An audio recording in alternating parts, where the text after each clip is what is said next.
دربار رسالت سے منظوری کا عجیب واقعہ۔ قدرت اللہ شہاب نامہ میں بتاتے ہیں کہ ایک بار میں کسی دور دراز علاقے میں گیا ہوا تھا۔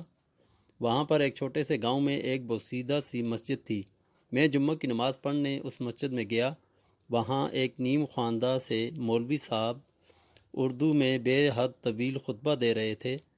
ان کا خطبہ گزرے ہوئے زمانوں کی عجیب و غریب داستانوں سے اٹاٹ بھرا ہوا تھا۔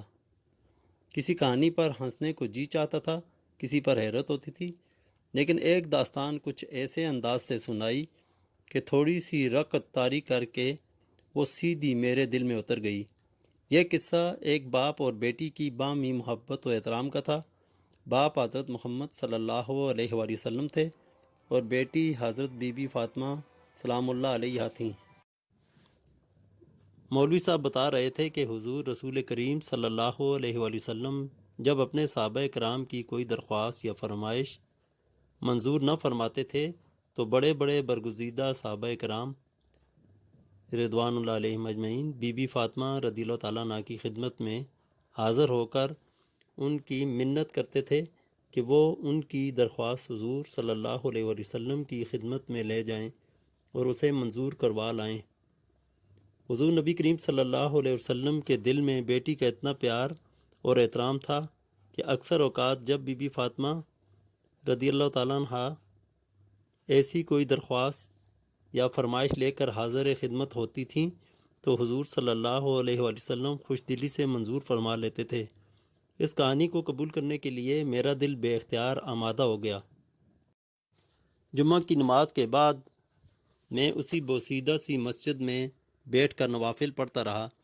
کچھ نفل میں نے حضرت بی بی فاطمہ رضی اللہ تعالیٰ عنہ کی روح مبارک کو ایصال ثواب کی نیت سے پڑھے۔ پھر میں نے پوری یکسوئی سے گڑ گڑا کر یہ دعا مانگی، یا اللہ میں نہیں جانتا کہ یہ داستان صحیح ہے یا غلط، لیکن میرا دل گواہی دیتا ہے کہ تیرے آخری رسول صلی اللہ علیہ وسلم کے دل میں اپنی بیٹی خاتون جنت کے لیے اس سے بھی زیادہ محبت اور عزت کا جذبہ معزن ہوگا۔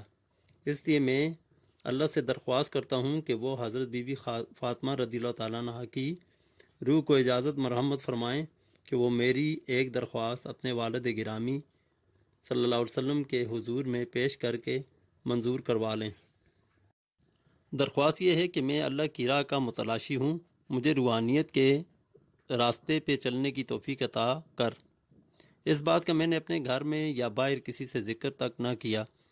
6-7 ہفتے گزر گئے اور میں اس واقعے کو بھول بھال گیا۔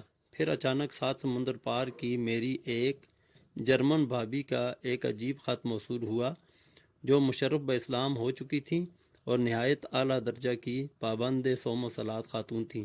انہوں نے لکھا تھا، رات میں نے خوش قسمتی سے فاطمہ رضی اللہ تعالیٰ عنہ بنت رسول صلی اللہ علیہ وسلم کو خواب میں دیکھا۔ انہوں نے میرے ساتھ نہایت تواضع اور شفقت سے باتیں کیں اور فرمایا کہ اپنے دیور قدرت اللہ شہاب کو بتا دو کہ میں نے اس کی درخواست اپنے برگزیدہ والد گرامی صلی اللہ علیہ وسلم کی خدمت میں پیش کر دی تھی۔ انہوں نے عذرائے نوازش منظور فرما لیا ہے۔ یہ خط پڑھتے ہی میرے ہوش و حواس پر خوشی اور حیرت کی دیوانگی سی طاری ہو گئی۔ مجھے یوں محسوس ہوتا تھا کہ میرے قدم زمین پر نہیں پڑ رہے بلکہ ہوا میں چل رہے ہیں۔ یہ تصور کہ اس برگزیدہ محفل میں ان باپ بیٹی کے درمیان میرا ذکر ہوا، میرے روئیں روئیں اس پر ایک تیز تند نشے کی طرح چھا جاتا تھا۔ کیسا عظیم باپ صلی اللہ علیہ وسلم اور کیسی عظیم بیٹی رضی اللہ تعالیٰ عنہ۔ 2-3 دن میں اپنے کمرے میں بند ہو کر دیوانوں کی طرح اس مصرع کی مجسم صورت بنا بیٹھا رہا۔ مجھ سے بہتر ذکر میرا ہے کہ اس محفل میں ہے۔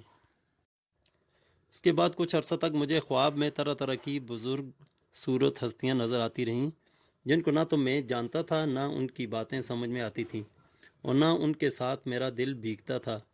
پھر ایک خواب میں مجھے ایک نہایت دل نواز اور صاحب جمال بزرگ نظر آئے جو احرام پہنے ایک عجیب سرور اور مستی کے عالم میں خانہ کعبہ کا طواف کر رہے تھے۔ میرا دل بے اختیار ان کے قدموں میں بچھ گیا۔ وہ بھی مسکراتے ہوئے میری جانب آئے اور مطاف سے باہر ختیم کی جانب ایک جگہ مجھے اپنے پاس بٹھا لیا اور بولے، میرا نام قطب الدین بختیار کاکی ہے، تم اس طرح کے آدمی تو نہیں ہو، لیکن جس دربار سے تمہیں منظوری حاصل ہوئی ہے اس کے سامنے ہم سب کا سر تسلیم خم ہے۔ یہ میرا بھی آزمودہ نسخہ ہے کہ خاتون جنت رضی اللہ تعالیٰ عنہ کی وساطت سے مانگی گئی دعائیں رد نہیں ہوتیں۔ خدا ہم سب کو خاتون جنت سیدہ کونین کے صدقے ہر قسم کی پریشانیوں بلاؤں سے محفوظ رکھے، آمین۔